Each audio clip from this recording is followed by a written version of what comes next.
കാറ്റത്ത് കിളിക്കൂടിൻ്റെ ഇന്നത്തെ എപ്പിസോഡിലേക്ക് എല്ലാവർക്കും സ്വാഗതം. വീഡിയോ ആദ്യമായി കാണുകയാണെങ്കിൽ സപ്പോർട്ട് ചെയ്ത് സബ്സ്ക്രൈബ് ചെയ്ത് ലൈക്ക് ചെയ്യാൻ മറക്കല്ലേ. നിശ്ചയത്തിന് പോവാൻ റെഡിയായിക്കൊണ്ടിരിക്കുകയാണ് സുധീഷും ഹരീഷും നികേഷുമെല്ലാം. റെഡിയായി കഴിഞ്ഞ് ഡൈനിങ് ഹാളിലേക്ക് എത്തുന്ന നിധി സുഭാഷ് ഏട്ടൻ ഒരുങ്ങി കഴിഞ്ഞില്ലെന്ന് ചോദിക്കേ കഴിഞ്ഞു, ഇപ്പോൾ വരുമെന്ന് ഹരീഷ് പറയുന്നുണ്ട്. അപ്പോഴാണ് നീതു റെഡിയായി വീട്ടിലേക്ക് കയറി വരുന്നത്. ഇവളോ എന്ന് അമ്പരപ്പോടെ ഹരീഷും പിറുപിറുക്കുന്നുണ്ട്. അവൾ എല്ലാവർക്കും ഗുഡ് മോർണിംഗ് പറയുമ്പോഴേക്കും നികേഷും തിരിച്ച് ഗുഡ് മോർണിംഗ് പറയുന്നുണ്ട്. സാരി ഉടുത്തു നിൽക്കുന്ന നിധിയെ കണ്ട് സാരി സൂപ്പർ ആയിട്ടുണ്ട് എടുത്തി എന്നവൾ അഭിനന്ദിക്കുകയാ. നിധിയൊന്ന് പുഞ്ചിരിക്കുമ്പോഴേക്കും ഞാൻ എങ്ങനെയുണ്ടെന്ന് നീതു ചോദിക്കുന്നുണ്ട്. അസലായിട്ടുണ്ടെന്ന് നിധിയും. ഹരീഷ് അവളുടെ അരികിലേക്ക് ചെന്ന് എടി നീ എന്തിനാ ഇപ്പൊ ഇങ്ങോട്ട് വന്നേന്ന് ചോദിക്കുന്നുണ്ട്. നിശ്ചയത്തിന് പോവാൻ എന്നവൾ പറയേ അതിനാരാ നിന്നെ വിളിച്ചതെന്ന് ഹരീഷും. എനിക്ക് വരണമെന്ന് തോന്നി വന്നു എന്ന് നീതുവും. എന്തായാലും വന്നില്ല ഹരീഷേ, കൂടെ വരട്ടെ എന്ന് നിധിയും പറയുന്നുണ്ട്. ആരാണെന്ന് ചോദിച്ചാൽ എന്ത് പറയും എടുത്തിയെന്ന് ഹരീഷ് ചോദിക്കെ ഫ്രണ്ടാണെന്ന് പറയണമെന്ന് നീതുവും. നമുക്ക് ഫാമിലി ഫ്രണ്ടാണെന്ന് പറയാമെന്ന് നിധിയും പറയുന്നുണ്ട്. അതൊന്നും വേണ്ട നീതു, നീ പോവാൻ നോക്കിയെന്ന് ഹരീഷ് വെപ്രാളത്തോടെ പറയുന്നുണ്ട്. ഞാൻ വരുമെന്ന് അവളും. പറഞ്ഞ കേക്ക് നീതു എന്ന് ഹരീഷ് വീണ്ടും പറയാ. ഞാൻ വരുന്നുണ്ടെന്നേ എന്നവളും ഉറപ്പിച്ച് പറയുകയാ. നീതു വരുന്നു, തീർന്നില്ലേ പ്രശ്നം എന്ന് നിധിയും ചോദിക്കുന്നുണ്ട്. അപ്പോഴേക്കും അവർക്ക് പോകാനുള്ള വണ്ടി ഹോൺ അടിച്ചുകൊണ്ട് അങ്ങോട്ട് വരുന്നുണ്ട്. വണ്ടി വന്നു, സുഭാഷ് ഏട്ടൻ വിളിക്കുന്ന സുധീഷ് പറയെ. സുഭാഷ് ഏട്ടാന്ന് നിധി നീട്ടി വിളിക്കുന്നുണ്ട്. സുഭാഷ് ഏട്ടൻ അങ്ങോട്ട് വരുമ്പോഴേക്കും സുഭാഷ് ഏട്ടാ നിശ്ചയം കാണാൻ ഞാനും വരുന്നുണ്ടേ എന്ന് നീതു പറയുകയാ. സുഭാഷ് അത് സമ്മതിക്കുമ്പോഴേക്കും എന്ന് ഇറങ്ങാമെന്ന് നിധി എല്ലാവരോടുമായി ചോദിക്കുക. അച്ഛന്ന് സുഭാഷ് ഉറക്കെ വിളിക്കുമ്പോഴേക്കും ദാ വരികടാ എന്ന് പറഞ്ഞ് റൂമിൽ നിന്ന് ഇറങ്ങി വരുന്ന അച്ഛൻ നിധിയോടായി താനിട്ട് ഷർട്ട് കാണിച്ച് ഇതെങ്ങനെയുണ്ട് മോളെ, എന്റെ ഒരു കൂട്ടുകാരൻ സിംഗപ്പൂരിൽ നിന്ന് കൊണ്ടുവന്നതാ എന്ന് പറയേ. കൊള്ളാമെന്ന് നിധിയും. അപ്പോഴാണ് ഭാസ്കരൻ നീതുവിനെ കാണുന്നത്. ഇവളെന്താ ഇവിടെ എന്ന് ചോദിക്കെ അവളും നിശ്ചയത്തിന് വരുന്നുണ്ട് അച്ഛ എന്ന് നിധിയും. എന്നാ പിന്നെ ഇവളുടെ അച്ഛൻ ഓട്ടോ ചന്ദ്രനെയും ഭാര്യയെയും കൂട്ടിക്കോ, മൊത്തത്തിലൊരാഘോഷമാവട്ടെ എന്ന് അച്ഛനും. സുഭാഷ് അപ്പോഴേക്കും അച്ഛന്റെ കാലിൽ തൊട്ട് അനുഗ്രഹം വാങ്ങിക്കുകയാണ്. അപ്പോഴാണ് അവിനാശ് അങ്ങോട്ട് വന്ന് ഭയ്യ ഗാഡി ആകെ എന്ന് പറയുന്നത്. വണ്ടി കാണുന്ന അച്ഛനും നമ്മൾ ഇത്രയും പേരല്ലേ ഉള്ളൂ, പിന്നെന്തിന് ഇത്ര വലിയ വണ്ടി എന്ന് ചോദിക്കുന്നുണ്ട്. വല്യച്ഛനും അമ്മായിയും ഒക്കെ വഴിയിൽ നിന്ന് കയറുമെന്ന് സുഭാഷും. ആ ഭാഗനും മൂദേവിയും വരുന്നുണ്ടല്ലേ എന്നച്ഛൻ ദേഷ്യത്തോടെ ചോദിക്കേ. അച്ഛാ അവര് വരുമ്പോ പ്രശ്നമുണ്ടാക്കരുതെന്ന് നിധിയും പറയുകയാ. ഞാൻ അവരെ കാണുമ്പോ ഇങ്ങനെ ഇളിച്ചു കാണിച്ചാ മതിയോ എന്നച്ഛൻ ചോദിക്കേ. അത് കണ്ട് നീതുവും പറയുന്നുണ്ട്. മുഖ്യമന്ത്രിയെ വിളിച്ച പോലെ അച്ഛനെയും വിളിക്കും ഭാസ്കരൻ മുക്കിന്ന്. ജൻസികളുടെ കാലമല്ലേ, അത് സഹിച്ചല്ലേ പറ്റൂ എന്ന് പറഞ്ഞ അച്ഛൻ നടന്നു നീങ്ങുമ്പോഴേക്കും എല്ലാവരും പുറകെ ഇറങ്ങുകയാ. അങ്ങനെ ആ ട്രാവലിൽ കയറി അവരെല്ലാരും കൂടി യാത്ര തുടങ്ങുകയാ. വഴിയിലൊരിടത്തെത്തുമ്പോൾ വണ്ടിയുടെ നിർത്താനായി സുഭാഷ് വിളിച്ചു പറയുന്നുണ്ട്. എന്തിനെന്ന് അച്ഛൻ ചോദിക്കേ. വല്യച്ഛനും അമ്മായിയും കയറാനുണ്ട് എന്നവൻ പറയുന്നത് കേൾക്കെ പറഞ്ഞു കേൾക്കത്തുമില്ല എന്നച്ഛൻ പിറുപിറുക്കുകയാ. വല്യച്ഛനും അമ്മായിയും സുനന്ദയും വഴിയിൽ കാത്തു നിൽക്കുന്നുണ്ടായിരുന്നു. അവർക്ക് കയറാനായി വണ്ടി നിർത്തുമ്പോഴേക്കും അച്ഛാ അവർ വരുമ്പോ പ്രശ്നമുണ്ടാക്കരുത് കേട്ടോ എന്ന് നിധി വീണ്ടും അച്ഛനെ ഓർമ്മിപ്പിക്കുന്നുണ്ട്. അവരെ കയറ്റി വീണ്ടും യാത്ര തുടങ്ങുകയാണ്. ഭാസ്കരന്റെ ഓപ്പോസിറ്റ് സൈഡിൽ തന്നെയായിരുന്നു ഗംഗാധരനും ലളിതയും ഇരുന്നത്. ഭാസ്കരൻ സുഭാഷിനോടായി പറയുന്നുണ്ട്. ഡാ സുഭാഷേ, കൂടുതൽ കുനിഞ്ഞ കുതിര കയറുമെന്നൊരു ചൊല്ലുണ്ട്. നാട്ടിലുള്ളവരെ മുഴുവൻ വിളിച്ചു കയറ്റുമ്പോ നീ അതോർക്കുന്നത് നല്ലതാണെന്ന്. അത് കേട്ട് ലളിതയും എടാ സുഭാഷേ, നീ വന്ന് കരഞ്ഞു കാല് പിടിച്ചോണ്ടാ ഞങ്ങൾ വരാന്ന് തീരുമാനിച്ചത്. കൊലപാതകങ്ങളും മോശക്കാരുമല്ലാത്ത രണ്ട് ബന്ധുക്കൾ നിന്റെ കൂടെ ഇരുന്നോട്ടെ എന്ന് കരുതി. വെറുതെ ഇറങ്ങിപ്പോവാൻ ഇടവരുത്തല്ലെന്ന് താക്കീതോടെ പറയുന്നുണ്ട്. അത് കേൾക്കെ ഭാസ്കരനും തുമ്മിയാ തെറിക്കുന്ന മൂക്കാണെങ്കിൽ അങ്ങ് തെറിച്ചു പോട്ടേടാ എന്ന് വിളിച്ച് പറയുന്നത് കേൾക്കെ അച്ഛാ അച്ഛനൊന്നും മിണ്ടാതിരിക്കുന്നുണ്ടോ, വല്ലാത്തൊരു സൗര്യക്കേടായല്ലോ ഇതെന്ന് സുധീഷും പുറകിലിരുന്ന് വിളിച്ച് പറയുന്നുണ്ട്. ലളിത വീണ്ടും ചോദിക്കുന്നുണ്ട്. അല്ല നിശ്ചയത്തിന്റെ തീയതി തീരുമാനിക്കാനായിട്ട് നിങ്ങൾ പെണ്ണിന്റെ വീട്ടിൽ പോയില്ലേ? അപ്പൊ നിങ്ങൾ ആരൊക്കെ പോയി? അപ്പൊ എന്തേ ഞങ്ങൾ വിളിക്കാൻ തോന്നിയില്ലേ? അത് കേട്ട് ഭാസ്കരനും അതിനുള്ള മനസ്സില്ലായിരുന്നു എന്ന് പറയേ നിധിയും പറയുന്നുണ്ട്. ആരും ഇതുവരെ പോയിട്ടില്ല അമ്മായി, ആദ്യമായിട്ട് ഇന്നാ പോകുന്നേന്ന്. അത് കേട്ട അമ്മായിയും ഇത് നല്ല കഥ. പെണ്ണിന്റെ വീടിനെ പറ്റിയോ വീട്ടുകാരെ പറ്റിയോ അന്വേഷിക്കാതെയാണോ നിശ്ചയം നടത്താൻ പോകുന്നേ? ഗംഗേട്ടാ കൂത്ത് കേട്ടോ എന്ന് പറഞ്ഞ് ലളിത കളിയാക്കി ചിരിക്കുക. അത് കണ്ട് ഭാസ്കരനും ഞങ്ങൾക്ക് അങ്ങനെ നടത്താനാ ഇഷ്ടം. എന്താ വേണ്ടേന്ന് ലളിതയോടായി ചോദിക്കുകയാ. ഒരു കണക്കിന് നന്നായി ഗംഗേട്ടാ, ഇവിടെ നിന്ന് കൂടുതൽ അന്വേഷിക്കാൻ നിന്ന അവരുടെ ഭാഗത്തു നിന്നും അന്വേഷിക്കും. അപ്പൊ പിന്നെ അത് കുഴപ്പാവും. കല്യാണം മുടക്കാൻ വേറെ കാരണമൊന്നും വേണ്ടല്ലോ എന്ന് ചിരിയോടെ ലളിത പറയേ. നിങ്ങൾക്കൊക്കെ ഇത് ഇപ്പോഴേ മുടക്കണമെന്നാണോ? ഇനി ഒരു അക്ഷരം മിണ്ടി പോകരുത്, പറഞ്ഞേക്കാമെന്ന് സുനന്ദയും പറയുകയാ. എടി എന്ന് ലളിത അവളെ ദേഷ്യത്തോടെ താക്കീതോടെ വിളിക്കേ. മതി, ഞാൻ ആ പഴയ സുനന്ദയൊന്നുമല്ല. ഒരു കുടുംബം നടത്തുന്ന പെണ്ണ, ചില കാര്യങ്ങളിൽ വകതിരിവ് വേണം. തൽക്കാലം മിണ്ടാതെ അവിടെ ഇരുന്നു രണ്ടാളും എന്ന് ദേഷ്യത്തോടെ പറയുന്നവൾക്ക് ഗംഗാധരൻ ലളിതയും ഒന്നും മിണ്ടാതിരിക്കുകയാ.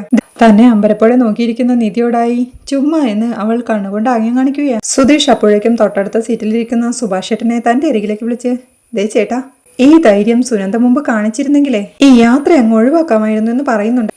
അതൊന്നും ചിന്തിക്കാൻ പോലും പാടില്ലെന്ന് സുഭാഷും. ശരി സാർ എന്ന് കൈകൂപ്പി പറഞ്ഞിരിപ്പാ സുധീഷും. അങ്ങനെ അവർ ജയന്തിയുടെ വീട്ടിലെത്തി വണ്ടി നിർത്തുമ്പോഴേക്കും ഭാസ്കരനും കൂട്ടരും വണ്ടിയിൽ നിന്ന് ഇറങ്ങി പോവുകയാ. സന്തോഷത്തോടെ ഇറങ്ങാൻ തുടങ്ങുന്ന സുനന്ദയെ ലളിത തടയുന്നുണ്ട്. എടി അവിടെ ഇരിക്കെ, അവര് വന്ന് വിളിക്കുമെന്ന്. നീ ഒന്ന് മാറിക്കെന്ന് ലളിതയോടായി പറഞ്ഞ് ഗംഗാധരൻ എഴുന്നേറ്റ് പുറത്തേക്ക് ഇറങ്ങുകയാ. ഒരുക്കങ്ങളൊന്നുമില്ലാത്ത വീട് കണ്ട് എന്താടാ ഇത് തന്നെയാണോ വീടെന്ന് അച്ഛൻ സുധീഷിനോടായി ചോദിക്കുന്നുണ്ട്. വീടൊക്കെ ഇത് തന്നെയാ, പക്ഷെ ഇന്നലെയും ഇങ്ങനെ തന്നെ ആയിരുന്നേ. ആരെയും പുറത്തു കണ്ടില്ലെന്ന് സുധീഷ് പറയുന്നത് കേൾക്കെ അച്ഛനും സുഭാഷും സംശയത്തോടെ സുധീഷിനെ നോക്കുകയാ. അല്ല, ഇന്നലെ ഇതുവഴി പോയപ്പോഴേ ഞാനും ഹരീഷും കൂടി വെറുതെ ഒന്ന് നോക്കിയായിരുന്നു എന്ന് സുധീഷ് പറഞ്ഞൊപ്പിക്കെ ചുമ്മാ നോക്കിയതാന്ന് ഹരീഷും ചിരിയോടെ പറയുന്നു. കണ്ടിട്ട് നിശ്ചയം നടക്കുന്ന വീടിന്റെ ഒരു ലക്ഷണമൊന്നും കാണുന്നില്ലല്ലോ എന്ന് അച്ഛൻ സംശയത്തോടെ പറയേ അവരൊക്കെ അകത്തുണ്ടായിരിക്കുമെന്ന് സുധീഷും. അവരകത്തിരുന്നിട്ട് എന്താ കാര്യം, ചെറുക്കന്റെ വീട്ടിൽ നിന്ന് വരുന്നവരെ സ്വീകരിക്കാൻ പുറത്താളുണ്ടായിരിക്കണ്ടേ എന്ന് ഭാസ്കരൻ പറയുന്നത് കേൾക്കെ അവര് ശ്രദ്ധിച്ച് വണ്ടിയിലിരിക്കുന്ന ഗംഗാധരനും എന്താടാ ഇത്, പെണ്ണിന്റെ വീട്ടുകാരെ വിളിച്ച് അകത്തേക്ക് കൊണ്ടുപോകാൻ പറ. ചെറുക്കന്റെ വീട്ടുകാർക്ക് കൊടുക്കേണ്ട ഒരു മര്യാദയൊക്കെ ഉണ്ട്. ഓ ഇതിപ്പോ ഒരു പുതിയ കീഴ്വഴക്കം എന്നൊക്കെ വിളിച്ച് പറയുന്ന കേൾക്കെ ഓ തുടങ്ങി എന്ന് സുധീഷും അസ്വസ്ഥതയോടെ പെറുവിറുക്കുകയാണ്. ദേ കേട്ടില്ലേ, ഇതാ ഇവരൊന്നും വരണ്ടെന്ന് ഞാൻ ആദ്യമേ പറഞ്ഞതെന്ന് അച്ഛനും സുഭാഷിനോടായി പറയുക. വീട്ടിലേക്ക് ശ്രദ്ധിച്ച് പുറത്തൊന്നും ആരെയും കാണുന്നില്ലല്ലോ എന്ന് ലളിതയും ഗംഗാധരനോടായി പറയുന്നുണ്ട്. എന്താ ഇത് എന്ന് നിധി സംശയത്തോടെ സുധീഷിനോടായി ചോദിക്കേ അറിയില്ല, അവരല്ലേ സമയം പറഞ്ഞത്, നമ്മളാണെങ്കിൽ ഈ നേരത്തെ എത്തുമെന്ന് അവർക്കും അറിയാം, എന്നിട്ടും കഥ കടച്ചുള്ളിലിരിക്കുകയാണോ വേണ്ടത് എന്ന് സുധീഷും സംശയത്തോടെ പറയുന്നുണ്ട്. അതിനകത്തുനിന്ന് ഒരാൾ വിളിച്ചിട്ട് നമ്മളകത്ത് കയറുമെന്ന് എനിക്ക് തോന്നുന്നില്ലെന്ന് ലളിതയും ഗംഗാധരനോടും സുനന്ദയോടുമായി പറയുകയാണ്. വീടിന്റെ മുന്നിൽ നാണം കെട്ട് നിൽക്കാനായിരിക്കും വിധിയെന്ന് ലളിത പറയേ എന്റെ തലയിലെഴുത്ത്. ഇവൾ ഒറ്റ ഒരുത്തി കാരണമാ ഇതിനിറങ്ങി പുറപ്പെട്ടെന്ന് സുനന്ദയെ ചൂണ്ടി ഗംഗാധരൻ പറയുന്നുണ്ട്. ചിലപ്പോ ഈ നാട്ടിലെ രീതി ഇങ്ങനെയാണെങ്കിലോ, വാ നമുക്ക് ഇറങ്ങി നോക്കാമെന്ന് സുനന്ദ അവരെ വിളിക്കുന്നുണ്ട്. കഴക്കൂട്ടത്താണെങ്കിലും കളിയിക്ക വിളയിലാണെങ്കിലും ചടങ്ങിനൊക്കെ കുറെ മര്യാദകളുണ്ട്. ആളുകളെ അനുസരിച്ചത് മാറാനൊന്നും പോകുന്നില്ലെന്ന് ഗംഗാധരനും പറയുകയാണ്. എന്തായാലും ഇവിടെ വരെ വന്നതല്ലേ, എന്നിട്ട് ഇറങ്ങാതിരുന്നിട്ട് എന്തിനാ എന്ന് സുനന്ദ ചോദിക്കേ അത് ശരിയാ, ഇവിടെ വന്ന് നാണം കെടണമെന്ന് വിധിയുണ്ടെങ്കിലേ അതനുഭവിച്ചല്ലേ പറ്റുള്ളൂ. ഇറങ്ങി ലളിത എന്ന് പറഞ്ഞ് ഗംഗാധരൻ ഇറങ്ങുമ്പോഴേക്കും ലളിതയും സുനന്ദയും കൂടെ ഇറങ്ങുകയാ. നികേഷ് അപ്പോഴാണ് സുധീഷിനോട് സുധീഷേട്ടാ ഇനി നിശ്ചയം ഈ വെള്ളിയാഴ്ച ആയിരിക്കില്ലേ എന്ന് സംശയത്തോടെ ചോദിക്കുന്നത്. അല്ല ഇന്ന് തന്നെയാ എന്ന് സുധീഷും ഒരു പരിങ്ങളോടെ പറയുന്നുണ്ട്. വെല്ലിച്ചൻ സുഭാഷിന്റെ അടിയിലേക്ക് വന്ന് എന്താടാ സുഭാഷേ, നീ കെട്ടാൻ പോകുന്ന പെണ്ണിന്റെ വീട്ടുകാരെ ആരെയും കാണുന്നില്ലല്ലോ, പരിചയമില്ലാത്ത വീട്ടിലേക്ക് നമ്മൾ ഇടിച്ചു കയറി ചെല്ലണോ, അവരിങ്ങോട്ട് വന്ന് വിളിക്കില്ലേ, ഇത്രയും മര്യാദ കെട്ട സ്ഥലത്താണോ നീ പെണ്ണ് നോക്കാൻ വന്നത് എന്ന് ചോദിക്കാൻ ലളിതയും ചോദിക്കുന്നുണ്ട്. ഇനി വീടെങ്ങാനും മാറിപ്പോയോ, അങ്ങനെയാണെങ്കിൽ ആരെങ്കിലും വന്ന് തെറി വിളിക്കുമ്പോ വീടിന്റെ മുന്നിൽ നിന്ന് മാറി നിൽക്കാം, എന്തായാലും വന്നതല്ലേ നമുക്ക് കയറി നോക്കാമെന്ന് സുധീഷും പറയുന്നുണ്ട്. ഇത് തന്നെയാണല്ലോ അല്ലേ എന്നമ്മായി ചോദിക്കേ അല്ലെങ്കിൽ തന്നെ ഇതിനകത്തുള്ളത് മനുഷ്യന്മാരല്ലേ, അല്ലെങ്കിൽ അത് മനുഷ്യന്മാരോട് പറഞ്ഞാലല്ലേ മനസ്സിലാവൂ എന്ന് പിറുവിറുക്കുന്നുണ്ടവൻ. അത് കേട്ട ലളിതയും എന്താടാ നീ പറഞ്ഞത് എന്ന് ചോദിക്കേ അല്ല ഇങ്ങനെ നിന്ന് ബഹളം വെക്കാതെ അകത്തോട്ട് കയറി പോവാമെന്ന് പറഞ്ഞതാ, വന്നയുടനെ നമ്മുടെ സ്വഭാവം നാട്ടുകാരെ മുഴുവൻ അറിയിക്കണോ എന്ന് സുധീഷ് പറയേ ഒന്നും മിണ്ടാതിരിക്കുന്ന നിധിയും പറയുന്നുണ്ട്. വാ അകത്തു കയറി നോക്കാമെന്ന് എല്ലാവരെയും വിളിച്ച് ഭാസ്കരൻ അവരെയും കൂട്ടി വീട്ടിലേക്ക് പോവുകയാണ്. സുഭാഷ് ചെന്ന് കോളിംഗ് ബെൽ അടിക്കുമ്പോഴേക്കും ഇനി ഇവൻ പറഞ്ഞതുപോലെ വെള്ളിയാഴ്ച മാറിപ്പോയോ എന്നച്ഛൻ സുഭാഷിനോടായി ചോദിക്കുന്നുണ്ട്. അത് കേൾക്കെ ഇത്രയും വെളിവില്ലാത്തവരാണോ കുടുംബത്തിൽ മുഴുവൻ ഉള്ളതെന്ന് ലളിത ചോദിക്കുന്നുണ്ട്. അമ്മേ എന്ന് സുനന്ദ താക്കിയതോടെ വിളിക്കെ മിണ്ടാതിരിക്കടി, കെട്ടിയൊരുങ്ങി വന്നിങ്ങനെ നാണം കെടാനാണല്ലോ ഭഗവാനെ എന്റെ വിധി എന്ന് ലളിതയും പറയുന്നുണ്ട്. അപ്പോഴേക്കും ജയന്തിയുടെ അച്ഛൻ ഡോർ തുറന്ന് സിറ്റ് ഔട്ടിലേക്ക് ഇറങ്ങി വരുന്നുണ്ട്. എല്ലാവരും അദ്ദേഹത്തെ കണ്ട് നമസ്കാരം പറയുമ്പോഴേക്കും സുധീഷ് പറയുന്നുണ്ട്, ഞങ്ങൾ വന്നിട്ട് കുറച്ചു നേരമായി, ആരെയും പുറത്തു കാണാതായപ്പോ ഞങ്ങൾ കയറി വന്നതാ.